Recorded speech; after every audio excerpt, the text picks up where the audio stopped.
Assalamualaikum warahmatullahi wabarakatuh. Kami dari kelompok 6 akan menjelaskan tentang materi mengatur komunikasi massa. Nah, di sini anggota kelompoknya terdiri dari saya sendiri, Nurul Miftahul Rahmah. Terus yang kedua ada Mbak Istiqomah, ketiga ada Mbak Anggit Dewi, dan keempat ada Mbak Maya Karmila, dan yang terakhir ada Mbak Riana. Adapun beberapa materi bahasan yang akan kami bahas di sini, yang pertama itu mengembangkan dan mengatur program periklanan, terus yang kedua itu promosi penjualan, ketiga event dan pengalaman, dan yang keempat public relation.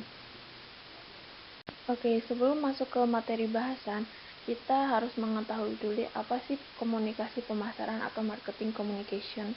Marketing communication adalah sebuah sarana bagi perusahaan untuk menginformasikan, mengingatkan, atau bahkan membujuk konsumen baik secara langsung maupun tidak langsung mengenai produk yang mereka tawarkan. Komunikasi pemasaran ini berfungsi sebagai pemberi informasi kepada konsumen mengenai sebuah produk yang mereka punya dan bagaimana produk tersebut digunakan atau diambil manfaatnya dan mengapa konsumen itu perlu menggunakan produk tersebut dan lainnya. Dengan komunikasi pemasaran ini, sebuah merek produk yang dimiliki oleh suatu perusahaan akan meningkat citranya dan mendorong angka penjualan dan dapat mempengaruhi nilai saham pada akhirnya. Oke, langsung aja materi yang pertama, mengembangkan dan mengatur program periklanan. Di sini pengertian periklanan merupakan salah satu alat yang paling umum digunakan perusahaan untuk mengarahkan komunikasi persuasif pada pembeli, sasaran, dan masyarakat. Periklanan pada dasarnya adalah bagian dari kehidupan industri modern.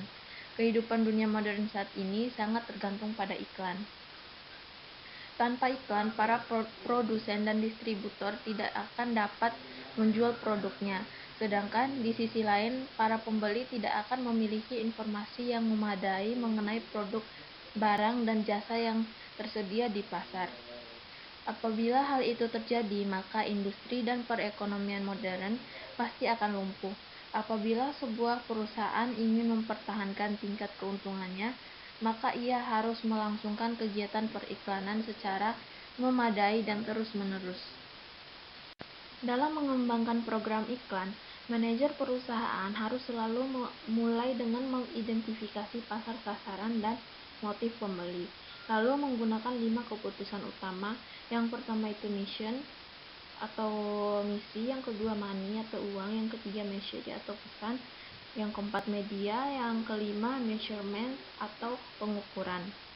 Mission yaitu menetapkan tujuan periklanan yang merujuk pada keputusan sebelumnya mengenai pasar sasaran, penentuan pasar, dan bauran promosi.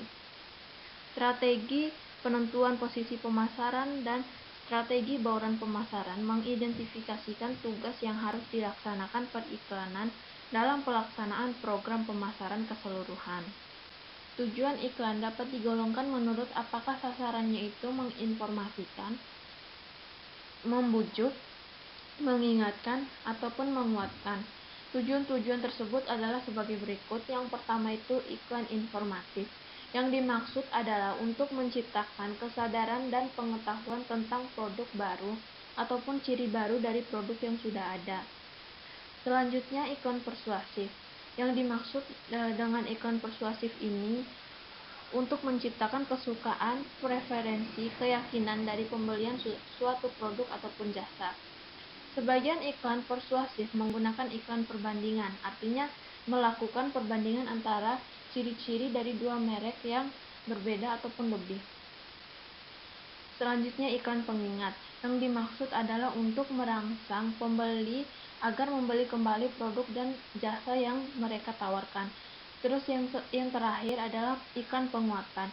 Yang dimaksud dengan iklan penguatan di sini yang bertujuan untuk meyakinkan pembeli sekarang bahwa mereka telah melakukan pemilihan yang tepat dengan membeli produk yang mereka tawarkan. Selanjutnya yang kedua ada money atau uang. Money di sini berkaitan dengan memutuskan anggaran periklanan. Menurut Kotler, ada 5 faktor khusus yang harus dipertimbangkan pada saat menetapkan anggaran iklan. yaitu yang pertama, tahap dalam siklus hidup produk. Produk baru biasanya mendapat anggaran iklan yang besar guna membangun kesadaran dan mengupayakan pelanggan agar mencoba ataupun membeli produk tersebut. Sedangkan merek-merek yang sudah mapan biasanya didukung anggaran iklan yang lebih rendah tidak sebanding dengan penjualannya. Terus yang kedua, pangsa pasar dan basis konsumen. Merek berpangsa pasar tinggi biasanya membutuhkan lebih sedikit pengeluaran iklan dengan hanya sekian persen dari penjualan guna mempertahankan pangsanya. Terus yang ketiga, persaingan dan gangguan. Dalam pasar yang memiliki sejumlah besar pesaing dan pengeluaran iklan yang tinggi, suatu merek harus diiklankan secara besar-besaran agar pelanggan itu bisa membeli produk tersebut. Terus yang keempat, frekuensi iklan. Jumlah pengulangan yang diperlukan untuk menyampaikan pesan merek tersebut kepada konsumen mempunyai dampak penting terhadap anggaran iklan. Terus yang kelima, daya substitusi produk. Merek-merek dalam kelas komoditas baik seperti rokok, bir, minuman ringan itu memerlukan iklan besar-besaran untuk membangun citra yang berbeda.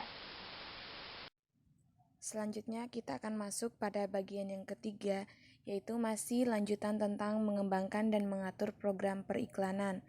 Dengan saya sendiri sebagai pemateri yaitu Istiqomah. Nah, pada bagian yang ketiga ini, kita akan membahas tentang message yang memiliki arti pesan.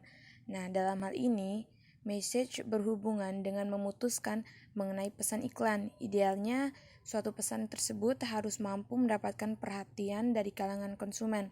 Kemudian pesan tersebut harus menarik dan mampu membangkitkan keinginan serta menghasilkan tindakan. Nah, kemudian pengaruh pesan bergantung tidak hanya pada apa yang dikatakannya, melainkan juga bagaimana cara mengatakan pesan tersebut. Nah, pada message ini sendiri terdapat beberapa tahap yang perlu diperhatikan. Yang pertama ataupun tahap pertama yaitu pembuatan pesan. Maksudnya yaitu tentang apa sih isi pesan yang diinginkan. Kemudian yang kedua yaitu evaluasi dan pemilihan pesan. Maksudnya evaluasi isi pesan yang telah dibentuk sebelumnya. Kemudian yang ketiga tentang pelaksanaan pesan, yaitu bagaimana cara menyampaikan pesan tersebut serta siapa yang perlu menyampaikannya. Inilah sebabnya beberapa produk memiliki kelekatan khusus dengan beberapa tokoh tertentu. Contohnya saja Honda Vario sangat lekat dengan figur Agnes Monica. Kemudian tahapan yang terakhir yaitu review tanggung jawab sosial. Nah, pada tahapan terakhir ini memiliki maksud jangan sampai iklan yang dihasilkan memiliki kapasitas menipu konsumen. Selanjutnya masuk pada bagian yang keempat yaitu media. Nah, unsur yang keempat ini yakni berhubungan dengan memutuskan media periklanan yang akan digunakan. Adapun langkah-langkah dalam menciptakan media periklanan itu sendiri, yang pertama menentukan jangkauan frekuensi dan dampak iklan. Pada dasarnya, pemilihan media adalah mencari cara dengan biaya yang paling efektif untuk menyampaikan sejumlah pemberitahuan yang dikehendaki kepada pasar sasaran. Nah, pengaruh pemberitahuan iklan terhadap kesadaran khalayak sasaran sangat bergantung kepada jangkauan, frekuensi, dan dampak lain. Selanjutnya yang kedua yaitu memilih antara jenis-jenis media. Pada perencanaan media, sebelumnya media menjatuhkan pilihannya untuk memakai media tertentu berdasarkan beberapa variabel. Yang pertama yaitu kebiasaan media yang disenangi oleh khalayak ramai, misalnya radio dan televisi. Nah, kedua media tersebut adalah yang paling efektif untuk menarik perhatian para remaja. Kemudian yang kedua yaitu produk, yang ketiga pesan, dan yang terakhir iklan di televisi memerlukan biaya yang sangat mahal. Pada langkah yang ketiga yaitu memilih warna media khusus.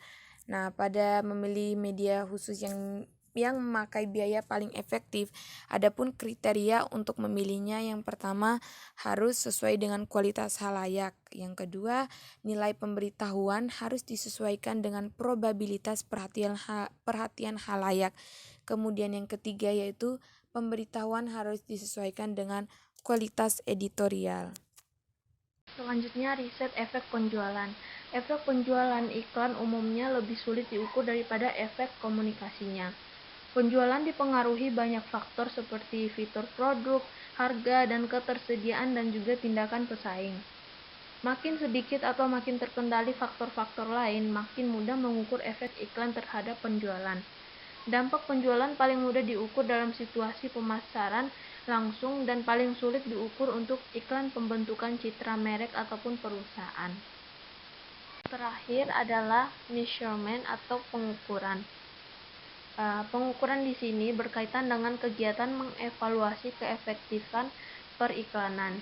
Perencanaan dan pengendalian iklan yang baik bergantung pada pengukuran efektivitas iklan. Di sini pengukuran dapat dilakukan dalam dua cara. Yang pertama itu riset dampak komunikasi, yang kedua riset efek penjualan. Riset dampak komunikasi ini berupaya untuk menentukan apakah suatu iklan tersebut berkomunikasi dengan efektif. Riset tersebut dapat dilakukan sebelum iklan dimasukkan ke media dan setelah dicetak ataupun disiarkan. Ada 3 metode utama pra pengujian iklan ini. Yang pertama yaitu metode umpan balik konsumen, yaitu menanyakan reaksi konsumen terhadap iklan yang diusulkan. Terus yang kedua, pengujian portofolio yang meminta konsumen melihat atau mendengarkan suatu portofolio iklan dengan menggunakan waktu sebanyak yang mereka perlukan. Konsumen kemudian diminta mengingat kembali semua iklan tersebut dan isinya, dibantu atau tidak dibantu pewawancara. Tingkat daya ingat mereka menunjukkan kemampuan suatu iklan menonjol dan pesannya dimengerti ataupun diingat. Metode yang ketiga yaitu pengujian laboratorium menggunakan peralatan untuk mengukur reaksi fisiologis atau detak jantung, tekanan darah atau pelebaran bola mata, tanggapan kulit, keluarnya keringat terhadap iklan, atau konsumen akan diminta menekan tombol untuk menunjukkan kesukaan atau ketertarikan mereka dari waktu ke waktu pada saat melihat bahan yang ditampilkan berurutan. Pengujian ini mengukur kemampuan menarik perhatian tetapi tidak mengungkapkan apa-apa mengenai pengaruhnya terhadap keyakinan, sikap, atau maksud.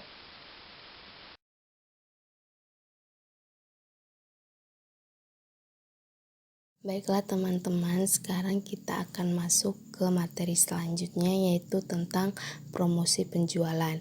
Nah, promosi penjualan sendiri ini merupakan bahan inti dalam kampanye pemasaran suatu barang yang dimana terdiri dari koleksi alat insentif. Nah, insentif ini merupakan kompensasi khusus yang diberikan perusahaan kepada karyawan di luar gaji utamanya untuk membantu meningkatkan kinerjanya di suatu perusahaan tersebut. Nah, di sini juga sebagian besar memakai sistem jangka pendek yang dirancang untuk menstimulasi pembelian yang lebih cepat atau lebih besar atas produk atau jasa tertentu oleh konsumen atau perdagangan. Selanjutnya saya akan membahas tentang tujuan promosi penjualan. Nah, tujuan promosi penjualan di sini saya ngambilnya 3. Yang pertama itu sampel gratis. Sampel gratis ini bertujuan untuk memelihara hubungan jangka panjang dengan pengecer. Apa itu pengecer? Pengecer itu merupakan organisasi ataupun seseorang yang menjalankan suatu bisnis. Tujuan promosi penjualan yang kedua itu menggunakan promosi jenis insentif. Insentif itu sama halnya dengan hadiah atau kompensasi untuk menarik percobaan baru seperti penetapan harga yang lebih murah di setiap harinya dan penetapan harga promosi sehingga bermanfaat dalam mempromosikan kesadaran konsumen yang lebih besar terhadap harga dan menjaga loyalitas konsumen tersebut. Tujuan promosi penjualan yang ketiga itu dapat menghasilkan respon penjualan tinggi dalam jangka pendek. Nah, dapat saya simpulkan dari ketiga tujuan promosi penjualan tersebut, inti atau tujuan yang paling utama yaitu mendapatkan kenaikan angka penjualan dan meningkatkan profit atau keuntungan dari suatu perusahaan tersebut. Nah, teman-teman, selanjutnya kita akan masuk ke materi tentang alat promosi penjualan, yang dimana di sini terdiri dari 3. Yang pertama itu promosi konsumen, yang kedua promosi bisnis, dan yang ketiga promosi dagang. Nah, sekarang saya akan membahas yang pertama yaitu tentang promosi konsumen. Promosi konsumen ini terdiri dari 12 macam. Yang pertama itu sampel. Sampel ini dia itu sejenis produk atau jasa yang dimana ya dia itu bisa diantar dari pintu ke pintu, itu contohnya kayak surat. Nah, yang kedua itu kupon. Kupon ini merupakan sertifikat yang membuat pemegangnya itu memiliki hak atas penghematan produk tersebut, yaitu kayak kita mengirimkan surat yang terbungkus dalam produk lain atau disisipkan dalam majalah dan iklan. Nah, yang ketiga itu rabat. Rabat ini memberikan penurunan harga setelah pembelian alih-alih di toko eceran. Seperti konsumen mengirimkan bukti pembelian tertentu kepada produsen dan produsen akan mengembalikan sebagian harga yang telah dibayar tadi. Nah, yang keempat itu kemasan harga. Nah, kemasan harga ini menawarkan konsumen untuk menghemat harga reguler produk dan ditempelkan pada label atau kemasan yang sudah ada. Yang kelima itu tentang premi. Premi ini adalah merupakan barang-barang yang ditawarkan pada biaya relatif rendah atau gratis sebagai insentif untuk pembeli produk tertentu. Misalnya itu dalam bentuk kemasan. Yang keenam itu program frekuensi. Program frekuensi ini merupakan program yang memberikan penghargaan yang berhubungan dengan frekuensi dan intensitas konsumen dalam membeli produk atau jasa perusahaan tersebut. Hadiah adalah penawaran peluang untuk memenangkan sesuatu konteks, undian, permainan yang berupa uang tunai, perjalanan, dan lain sebagainya. Nah, yang kedelapan, patronage. Patronage ini merupakan nilai dalam uang tunai atau dalam bentuk lain yang sebanding dengan patronage vendor tertentu atau kelompok vendor. Selanjutnya, percobaan gratis. Nah, percobaan gratis ini merupakan pembelian produk secara gratis dengan harapan mereka akan melakukan pembelian produk tersebut. Yang ke-10 itu garansi produk. Garansi produk ini merupakan eksplisit atau implisit oleh penjual bahwa produk akan bekinerja dengan baik. Jika tidak, penjual akan memperbaiki atau mengembalikan uang atau garansinya.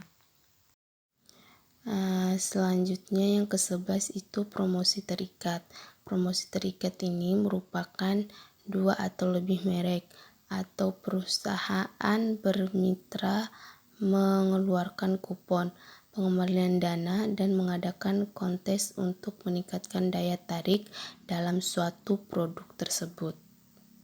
Nah, yang terakhir dari alat promosi konsumen utama atau yang ke-12 itu adalah produk silang. Produk silang ini merupakan penggunaan satu merek untuk mengiklankan merek lain yang tidak bersaing. Nah, tadi kita sudah membahas tentang alat promosi konsumen utama. Sekarang kita akan membahas tentang alat promosi dagang utama. Nah, yang di sini terdiri dari penurunan harga. Nah, penurunan harga ini merupakan diskon langsung dari harga resmi untuk setiap pembeli sepanjang periode waktu yang ditentukan. Selanjutnya yang kedua itu insentif. Insentif ini merupakan kompensasi khusus yang diberikan perusahaan kepada karyawan yang di luar gaji utamanya, dan untuk meningkatkan kinerja suatu karyawan terhadap pekerjaannya dalam perusahaan tersebut. Yang ketiga itu barang gratis. Barang gratis ini merupakan penawaran tambahan barang kepada perantara yang membeli dalam kuantitas tertentu atau menampilkan rasa atau ukuran tertentu. Yang ketiga itu alat promosi bisnis utama. Nah, di sini terdiri dari 4 bagian. Yang pertama itu pameran dagang. Pameran dagang ini merupakan sarana promosi produk dan kesempatan berkumpulnya para pelaku usaha atau barang atau jasa dan calon konsumen yang sangat potensial. Yang kedua itu konvensi. Konvensi ini merupakan pertemuan sekelompok orang yang secara bersama-sama bertukar pikiran, pengalaman, dan informasi melalui pembicaraan terbuka terkait masalah bisnis. Yang ketiga, kontes wiraniaga. Kontes wiraniaga ini merupakan kontes yang diselenggarakan bagi para wiraniaga untuk memotivasi mereka meningkatkan kinerja pemasaran selama periode tertentu. Yang keempat, iklan khusus. Iklan khusus ini merupakan sejumlah iklan yang disampaikan secara khusus dalam memberikan penjelasan dan promosi bisnis yang ditawarkan. Baiklah teman-teman, sekarang kita akan masuk ke materi selanjutnya, yaitu iklan versus promosi. Nah, iklan ini adalah merupakan kegiatan untuk memberitahu keberadaan produk kepada masyarakat dan tujuannya untuk menaikkan penjualan, sedangkan promosi itu adalah suatu cara untuk menawarkan produk maupun jasa guna menarik konsumen untuk membeli atau mengkonsumsi barang atau produk yang dijual. Nah, di sini juga iklan tidak bisa diukur dengan pasti, sedangkan promosi lebih kuat untuk mendorong pembelian suatu produk baru. Biaya iklan juga dikeluarkan dari awal, sedangkan biaya promosi hanya akan dikeluarkan pada saat ada peminat dari promosi tersebut.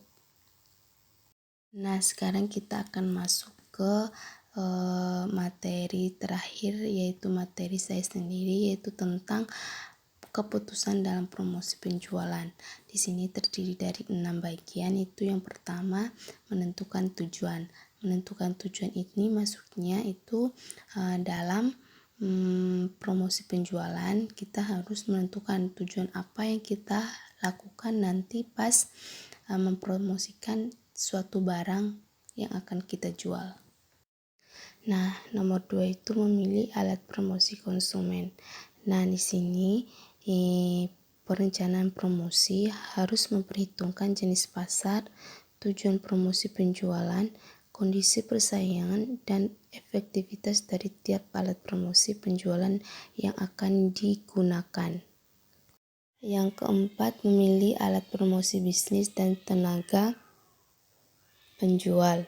Nah, di sini ini terdiri dari 3. Yang pertama itu pameran dagang dan konvensi. Yang kedua, kontes penjualan. Yang ketiga, iklan khusus. Yang ketiga, memilih alat promosi dagang. Maksudnya, produsen mengalokasikan dana promosi pada perdagangan untuk 1. Membujuk pengecer atau pedagang grosir agar menjual merek. 2. Membujuk pengecer atau pedagang grosir untuk menjual lebih banyak unit daripada jumlah normal. Yang ketiga, mendorong pengecer untuk mempromosikan merek dengan menampilkan, memajang, dan mengurangi harga. Yang keempat, merangsang pengecer dan petugas penjualan mereka untuk mendorong produk. Selanjutnya yang kelima, mengembangkan program. Dalam merencanakan program promosi penjualan, pemasar semakin blending beberapa media menjadi konsep kampanye total, seperti promosi pemenang penghargaan. Yang terakhir atau yang keenam, pengujian awal, pengimplementasian, pengendalian, dan pengevaluasian program. Di sini implementasi dan rencana pengendalian manajer pemasaran harus mencakup lead time dan sell-in time untuk setiap promosi individu. Lead time adalah waktu yang diperlukan untuk mempersiapkan program sebelum meluncurkannya. Sell-in time dimulai dengan peluncuran promosi dan berakhir ketika sekitar 95% dari barang dagangan transaksi ada di tangan konsumen. Terima kasih kepada teman-teman yang telah menyimak hingga ke slide berikut. Saya Riana Ayu Amalia akan meneruskan materi dari teman-teman, yakni acara dan pengalaman. Nah, definisi dari acara dan pengalaman sendiri yaitu sarana untuk menjadi bagian dari saat-saat khusus dan relevan yang lebih pribadi dalam kehidupan konsumen. Nah, keterlibatan dalam acara ini dapat memperluas dan memperdalam hubungan sponsor dengan pasar sasarannya, tetapi hanya terjadi jika dikelola dengan tepat. Nah, itu akan signifikan dengan tujuan acara, terus keputusan pemberian sponsor utama, dan sebagainya. Nanti akan diperdalam di slide selanjutnya. Tujuan acara yang pertama yaitu mengidentifikasi pasar sasaran atau gaya hidup tertentu. Nah, pelanggan dapat membidik secara geografis, demografis, psikografis, atau perilaku sesuai acara. Contohnya, salah satu merek produk PT Jarum mensponsori konser musik di Universitas Semarang dengan melibatkan artis ternama yaitu Bondan Prakoso untuk menonjolkan produk dan sampel di antara pemirsa sasarannya, yaitu pria berusia 18 tahun ke atas. Nah, kalau contoh di perbankan syariah sendiri, pada tahun 2019, Bank Mandiri Syariah bersama dengan Lesnas BSM Umat melakukan dukungan pemberdayaan masyarakat di Klaten. Salah satunya menggunakan sistem distribusi penjualan dan quality control yang baik, sehingga produksi meningkat melalui mahasiswa penerima Islamic Sociopreneur Development Program atau ISDP. Nah, dari uraian tersebut tersirat target sasaran Bank Mandiri Syariah adalah UMKM di Klaten dan mahasiswa penerima ISDP. Yang kedua, meningkatkan kesadaran perusahaan atau nama produk. Nah, pemberian sponsor sering menawarkan paparan yang tahan lama terhadap suatu merek. Kondisi yang diperlukan untuk membangun pengakuan merek dan meningkatkan ingatannya. Contoh, program Jalan Sehat Langka Anlin merupakan ajang kampanye untuk melawan penyakit osteoporosis dan bertujuan untuk membangun kesadaran, membangun pengakuan merek, dan meningkatkan ingatan merek terhadap konsumen. Itu salah satu contoh dari merek susu Anlin. Nah, contoh dari perbankan syariah sendiri, Bank Indonesia bersama 9 bank syariah menjadi sponsor utama Indonesia International Motor Show pada tahun 2010 di CI Expo Kemayoran. Nah, hal ini bertujuan untuk mengenalkan beberapa produk perbankan syariah, antara lain pembiayaan kendaraan bermotor, pembiayaan modal kerja dan investasi, termasuk untuk sektor otomotif atau transportasi, mobile banking, dan berbagai produk perbankan lainnya. Nah, yang ketiga, menciptakan atau memperkuat persepsi tentang asosiasi citra merek kunci. Acara itu sendiri mempunyai asosiasi yang membantu menciptakan atau memperkuat asosiasi merek. Contoh, Jarum Coklat Ekstra memilih untuk mensponsori tur konser musik Ekstra Ligi bersama salah satu band ternama Indonesia, yaitu Slank dengan tur 25 kota. Yang keempat, memperkuat citra korporat. Nah, pemberian sponsor dapat meningkatkan persepsi bahwa perusahaan disukai dan bergengsi. Contoh, Coca-Cola menjadi sponsor pertandingan sepak bola Piala Dunia dan digunakan sebagai sarana meningkatkan kesadaran merek internasional serta meningkatkan konsumsi dan volume produknya terhadap masyarakat atau konsumen. Yang kelima, menciptakan pengalaman dan membangkitkan perasaan. Perasaan yang ditimbulkan oleh acara yang menarik atau berharga. Nah, secara tidak langsung dapat menghubungkan acara dengan merek. Contoh, Samsung menggunakan situs-situs seperti MySpace and YouTube untuk memperluas kepribadiannya secara online dan menciptakan web pribadinya sendiri sebagai tempat sentral untuk informasi produk mereka yang bisa diunduh. Contoh lain, Mandiri Syariah bersama dengan nasabah dan lembaga amil zakat nasional bangun sejahtera umat untuk bergerak membuat program ekspedisi Mandiri Syariah melawan asap berupa pengadaan rumah aman asap, layanan kesehatan, dan mobile klinik serta penyediaan makanan sehat dan bergizi bagi masyarakat Riau pada September 2019. Yang keenam, mengekspresikan komitmen terhadap komunitas atau masalah sosial. Pemasaran yang terkait gerakan amal mensponsori organisasi dan atau lembaga amal nirlaba. Contoh, Jarum Super melakukan konser amal Malam Peduli Anak Indonesia. Jarum Super memberikan bantuan pendidikan kepada Yayasan Tri Kusuma Bangsa untuk anak-anak kurang mampu melalui penyelenggaraan sekolah gratis yang bertujuan untuk menjadikannya tonggak penting dalam program pemasaran mereka.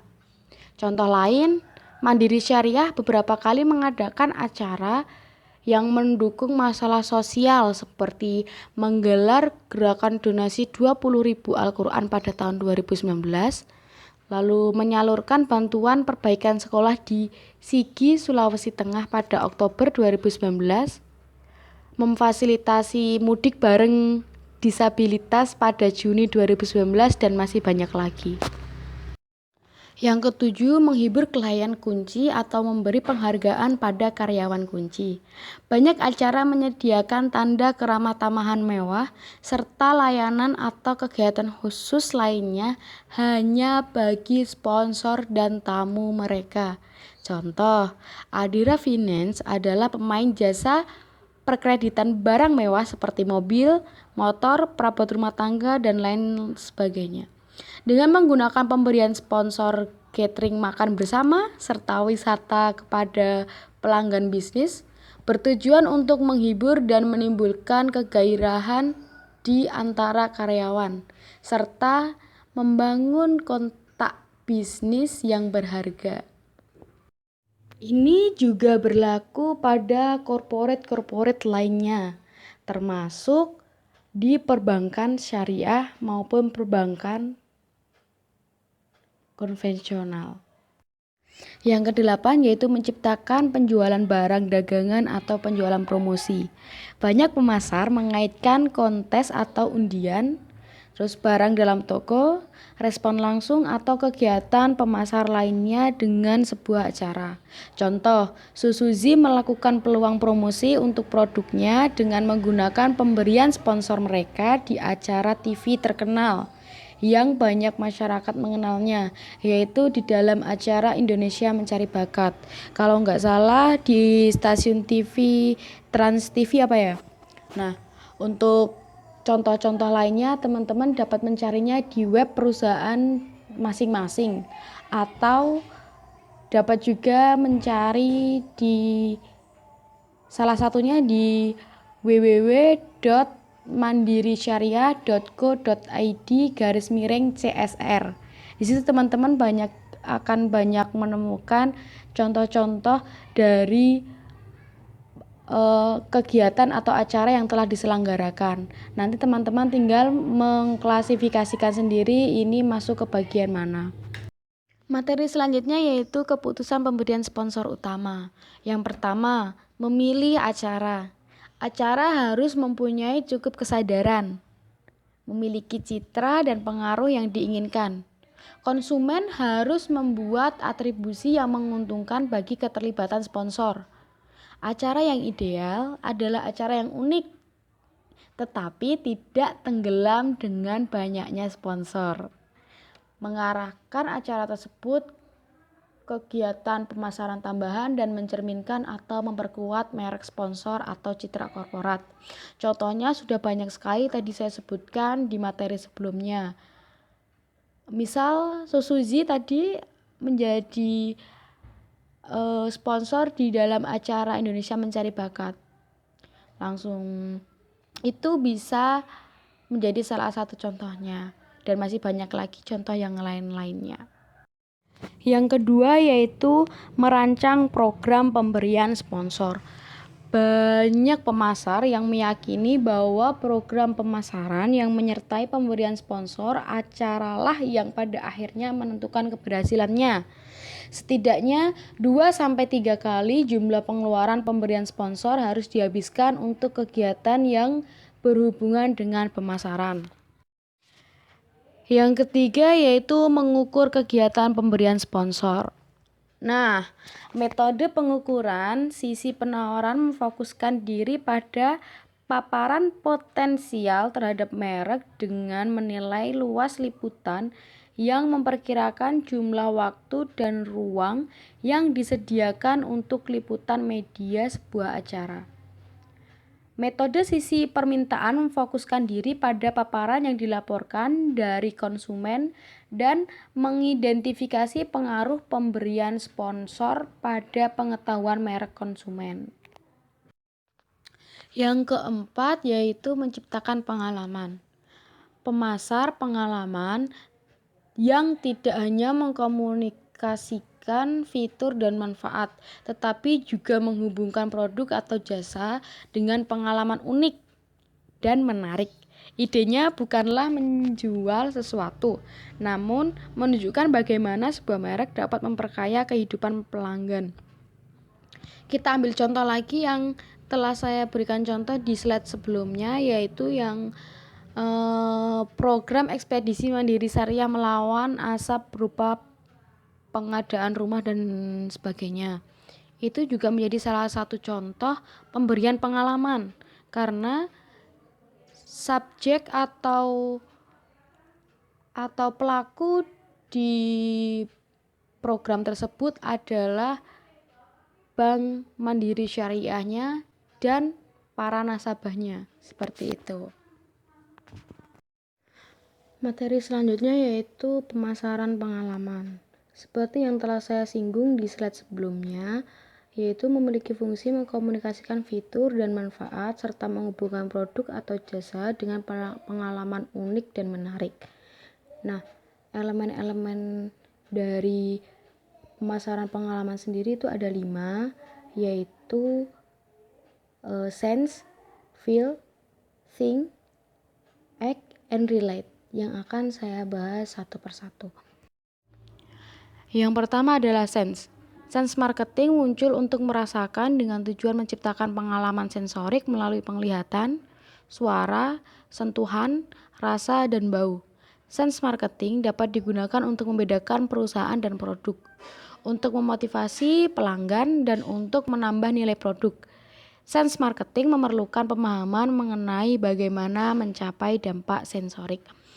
Nah, kalau di perbankan mungkin lebih menonjol kepada penglihatan, yang contohnya nanti sense akan dikaitkan dengan yang mengekspresikan komitmen terhadap komunitas atau masalah sosial yang nantinya akan melibatkan dari nasabah, seperti itu. Yang kedua yaitu feel. Feel marketing muncul dalam perasaan dan emosi terdalam pelanggan dengan tujuan untuk menciptakan pengalaman afektif yang berkisar pada suasana positif yang dihubungkan dengan brand. Misalnya, untuk tidak melibatkan brand atau jasa atau produk industri yang tidak tahan lama. Untuk memperkuat emosi kesenangan dan kebanggaan, misalnya bagi konsumen lama, teknologi, atau kampanye pemasaran sosial, seperti yang akan kita lihat pengaruhnya kebanyakan terjadi selama pemakaian. Sehingga iklan emosional standar seringkali tidak sesuai karena tidak menargetkan perasaan selama pemakaian. Apa yang diperlukan untuk field marketing dalam bekerja sangat dekat dengan pemahaman mengenai apa rangsangan yang dapat membangkitkan emosi suatu tertentu serta kemampuan pelanggan untuk terlibat dalam mengambil pandangan dan empati. Yang ketiga adalah think. Think marketing muncul dalam akal dengan tujuan menciptakan kognitif, pengalaman menangani masalah yang melibatkan pelanggan secara kreatif. Think muncul melibatkan pemikiran pelanggan yang terpusat dan menyimpang melalui kejutan, menggugah rasa ingin tahu dan provokasi. Kampanye think biasanya digunakan dalam produk teknologi baru. Tetapi think marketing tidak terbatas hanya pada produk teknologi tinggi saja. Think marketing juga digunakan dalam desain produk, penjualan, dan dalam komunikasi dalam berbagai industri lainnya. Yang keempat yaitu act. Act marketing bertujuan untuk mempengaruhi pengalaman tubuh, gaya hidup, dan interaksi. Act marketing memperkaya hidup pelanggan dengan meningkatkan pengalaman fisik mereka, memperlihatkan kepada mereka jalan alternatif dalam melakukan sesuatu, misalnya dalam bisnis ke bisnis atau pasar industri, gaya hidup alternatif dan interaksi. Relate marketing berisi aspek-aspek sense, feel, think, dan act marketing. Bagaimanapun, relate marketing memperluas sampai di luar personal individu, perasaan pribadi, sehingga menambahkan pengalaman individu dan menghubungkannya dengan dirinya, orang lain, dan atau budaya idealnya. Relate compact memunculkan keinginan individu untuk mengembangkan dirinya sendiri. Misalnya, idealnya diri mereka yang ingin dicapai di masa yang akan datang. Mereka memunculkan kebutuhan untuk dipandang secara positif sebagai individu yang lain. Mereka mengaitkan seseorang terhadap sistem sosial yang lebih luas, seperti subkultur, negara, dan lain sebagainya, sehingga membangun hubungan brand dan komunitas yang kuat. Lalu bagaimana cara pemberian pengalaman kepada pelanggan? Di sini saya memaparkan ada 7 cara pemberian pengalaman kepada pelanggan. Yang pertama, komunikasi. Komunikasi di sini yaitu adanya interaksi antara perusahaan dengan pelanggan. Nah, yang kedua yaitu identitas visual atau verbal. Yang ketiga, kehadiran produk. Maksud dari kehadiran produk di sini adalah kehadiran produk di sini dapat mempengaruhi pengalaman dari pelanggan sendiri atau memberikan pengalaman pertama kepada pelanggan. Nah, yang keempat, penetapan merek bersama atau co-branding. Yang kelima yaitu lingkungan. Lingkungan di sini banyak sekali contohnya yang dapat kita ambil. Dengan adanya musibah, biasanya korporat atau perusahaan itu berbondong-bondong untuk menarik simpati dan memberikan empati kepada korban maupun bukan korban, yaitu dengan cara mengadakan suatu acara atau event yang dapat membantu atau meringankan beban dari korban dan dengan cara yang masih banyak lagi. Yang keenam yaitu situs web dan media elektronik. Seperti yang sebelumnya sudah saya paparkan di tujuan acara yang ada di perusahaan Samsung. Perusahaan Samsung itu memberikan menggunakan situs-situs seperti MySpace dan YouTube untuk memperluas kepribadiannya secara online dan menciptakan web pribadinya sendiri sebagai tempat sentral untuk informasi produk mereka yang bisa diunduh. Nah, itu salah satu contoh dari yang situs web dan media elektronik. Yang ketujuh adalah orang.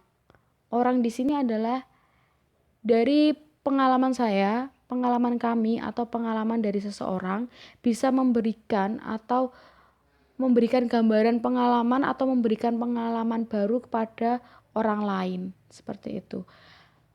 Untuk materi dari acara dan pengalaman saya rasa cukup sampai di sini. Nah, selanjutnya akan diteruskan oleh pemateri selanjutnya mengenai hubungan masyarakat. Terima kasih. Saya Maya Carmila akan melanjutkan materi selanjutnya, yaitu tentang public relation atau yang sering disebut dengan hubungan masyarakat. Public relation atau hubungan masyarakat merupakan usaha untuk membangun dan mempertahankan reputasi, citra dan komunikasi yang baik dan bermanfaat antara organisasi dan masyarakat.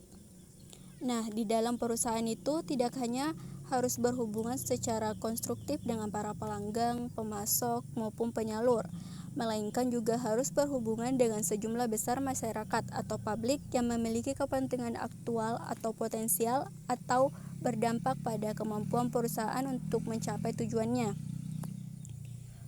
Hubungan masyarakat atau PR meliputi berbagai program untuk mempromosikan atau melindungi citra atau produk individual dari perusahaan itu.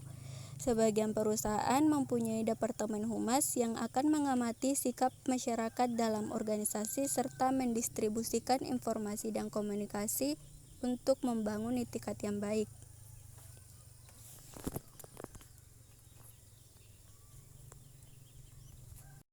Adapun 5 fungsi dari public relation atau hubungan masyarakat ini. Yang pertama yaitu hubungan pers. Hubungan pers memberikan informasi yang pantas atau layak dimuat di surat kabar atau media massa lainnya agar dapat menarik perhatian publik terhadap sesuatu yang baik seseorang, produk, jasa, ataupun organisasi.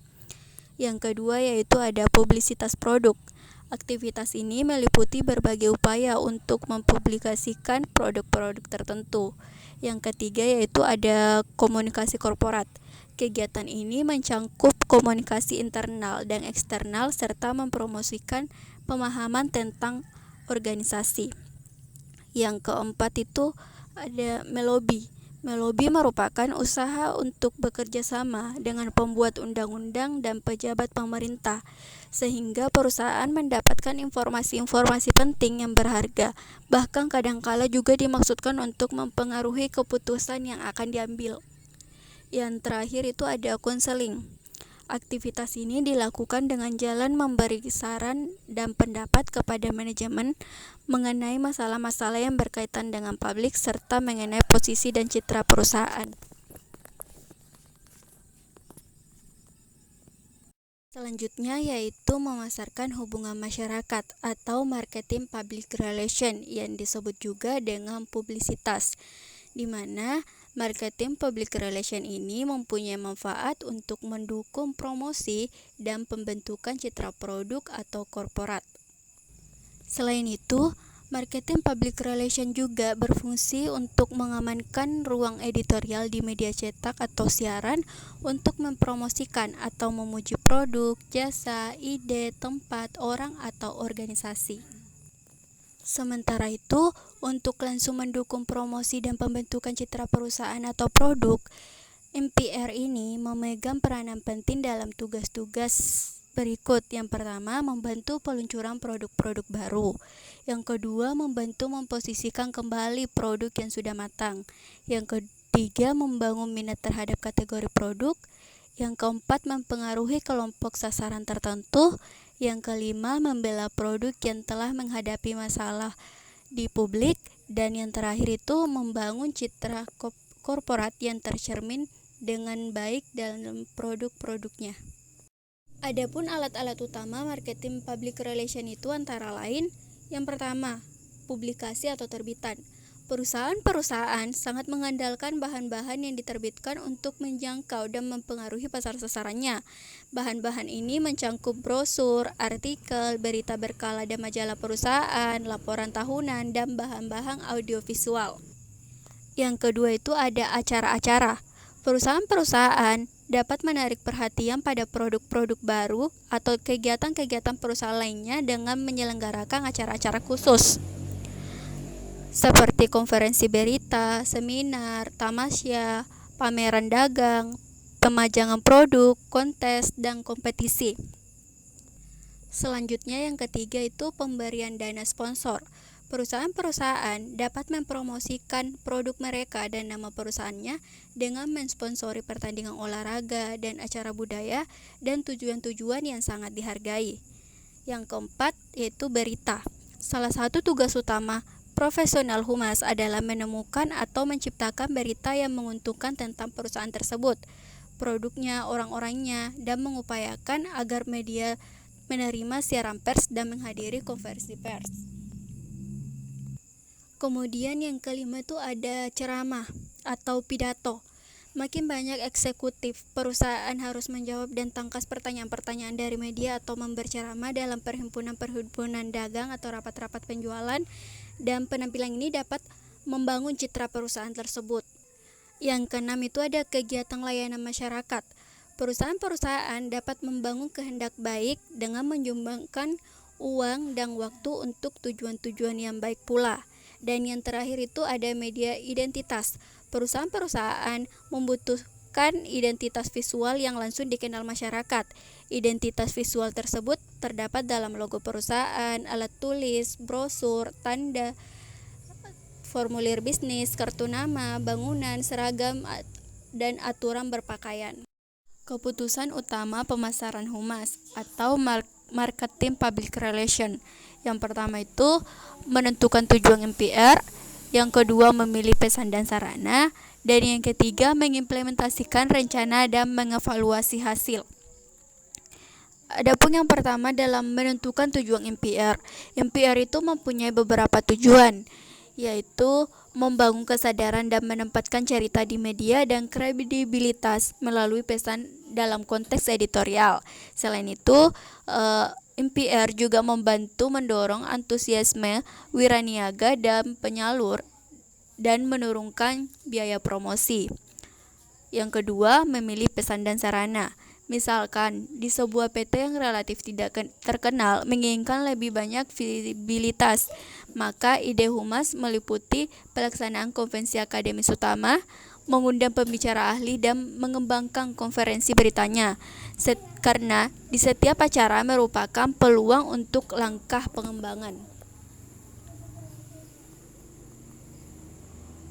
Yang terakhir itu mengimplementasi rencana dan mengevaluasi hasil.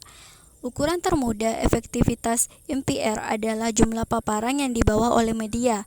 Namun, ukuran ini tidak begitu memuaskan karena tidak mengandung indikasi tentang berapa banyak orang yang benar-benar membaca atau mengingat pesan dan apa yang mereka pikirkan setelah itu. Maka ukuran yang lebih baik adalah perubahan dalam kesadaran produk, pemahaman, atau sikap yang dihasilkan oleh kampanye MPR yang dilakukan setelah pengaruh alat promosi lainnya yang terjadi. Adapun tujuan dari publisitas adalah jangkauan, bukan frekuensi, sehingga berguna untuk mengetahui jumlah paparan yang tidak diduplikasikan.